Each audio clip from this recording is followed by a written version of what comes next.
महाकाली, महालक्ष्मी आणि महासरस्वतीचे एकत्रित रूप म्हणजे वणी गडावरील सप्तशृंगी देवी. नाशिक जिल्ह्यातील वणी महाराष्ट्रातील 3.5 शक्तिपीठांपैकी एक अर्धशक्तिपीठ म्हणून याला ओळख आहे.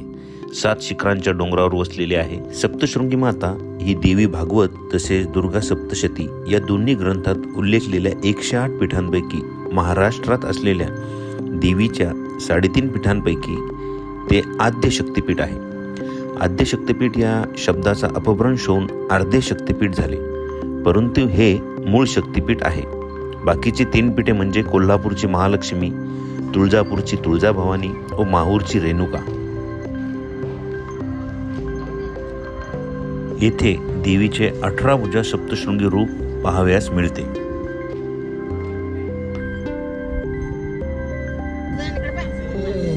सप्तशृंगी गडावर इथे ग्रामपंचायत सप्तशृंगी यांच्याकडून 50 रुपयाची बहुतेक पावती फाडल्या जात असते. सप्तशृंगी हा गड नाशिक जवळील नांदुरी गावाजवळ वसलेला असून अनेक कुटुंबाची आराध्य दैवत असलेल्या सप्तशृंगी देवीचे तीर्थक्षेत्र आहे.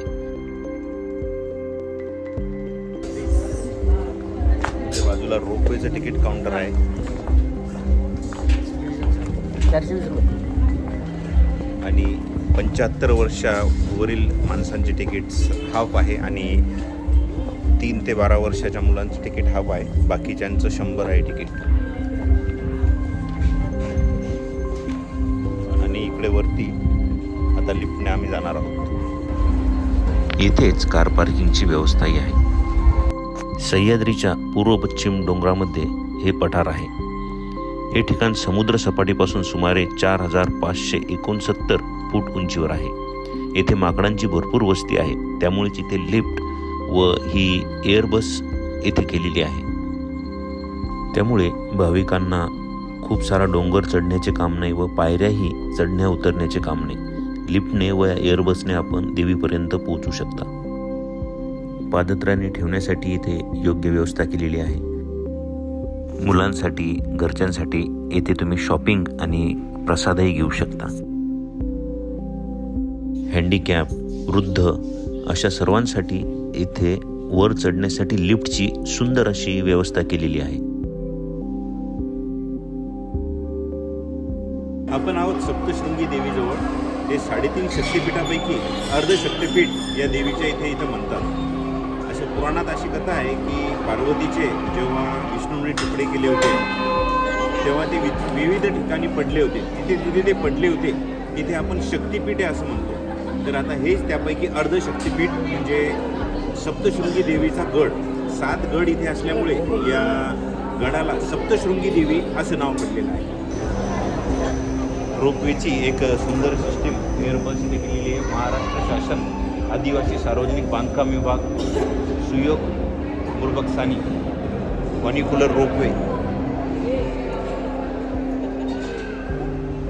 2018 मध्ये नाशिकमधील सप्तशृंगी देवी 3.5 शक्तिपीठांपैकी एक याचं लोकार्पण करण्यासाठी देवेंद्र फडणवीस मुख्यमंत्री तसेच त्यांच्यासोबत राष्ट्रवादी काँग्रेसचे ज्येष्ठ नेते आणि माजी उपमुख्यमंत्री छगन भुजबळ यांनी उपस्थिती दाखवली व या रोपवे या ट्रेनचं, या फॉलिक्युलर ट्रेनचं लोकार्पण केलं. आम्ही आता रोपवेमध्ये बसलेलो आहोत व आता फॉलिक्युलर ट्रेन चालू झालेली आहे. सप्तशृंगी गडाला पर्यटनाचा ब वर्ग दर्जा देण्यात आल्याचं यावेळी त्यांनी इथे सांगितलं. भारतात पहिल्यांदाच असा रोपवे तयार करण्याचं काम झालेलं आहे. राज्य सरकारनं असा दावा केला आहे. रशियातील तंत्रज्ञानाच्या मदतीनं हा रोपवे तयार करण्यात आला आहे. राज्य शासनाच्या आदिवासी विभाग आणि सार्वजनिक बांधकाम विभागानं या ट्रॉलीचं काम हाती केलं व ते पूर्ण केलेलं आहे.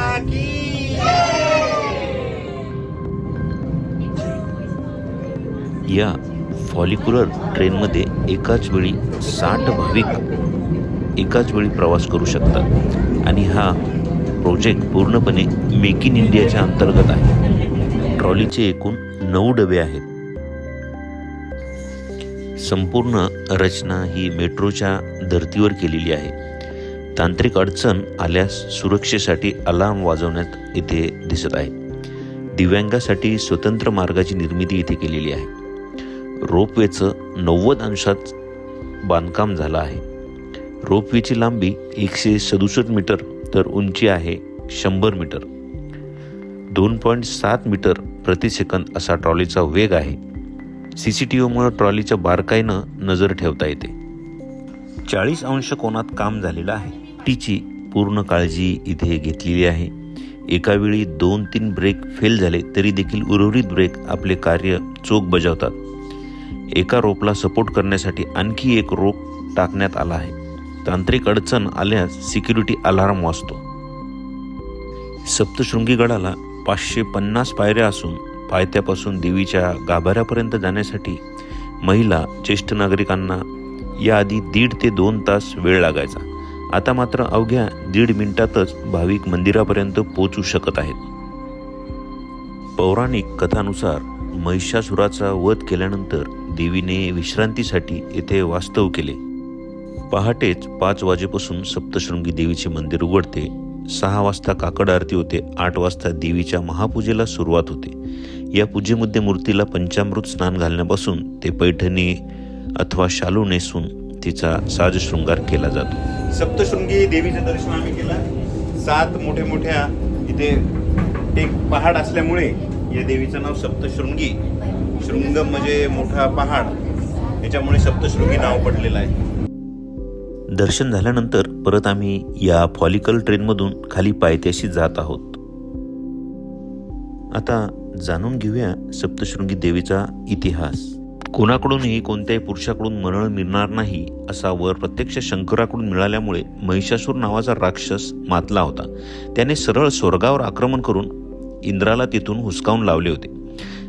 त्यामुळे इंद्र, ब्रह्मा, विष्णू व महेश या त्रयींकडे मदतीची याचना करू लागला. त्या तिघांनी आपले सामर्थ्य एकवटून एका तेजाची निर्मिती केली. ते तेज अंबेच्या रूपाने पृथ्वीवर अवतरले. या काळात महिषासूर सप्तशृंगी गडाजवळ होता. देवीने त्याचा तेथेच वध केला. असं म्हणतात महिषासूर या गडाच्या बाजूला लपला होता व सप्तशृंगी देवीने आपल्या त्रिशूळाने त्याच्यावर हल्ला केला तेव्हा त्रिशूळ या दगडामधून आरपार गेला. म्हणूनच ही खळ येथे दिसत आहे. येथेच महिषासुराचा वध झाला आणि देवीने जगाला या संकटातून, या ज्याच्यातून मुक्त केले, अशी ही कथा आहे. अनेक देव देवता तसे दंडकारण्यात राम सीता वनवासात असताना देवीच्या दर्शनाला आल्याचे पौराणिक ग्रंथात उल्लेख सापडतात. असं या वनीचे सप्तशृंगी येथील महात्म्य. मी सचिन कापुरे, लोणार. व्हिडिओ बघितल्याबद्दल आपले खूप खूप धन्यवाद.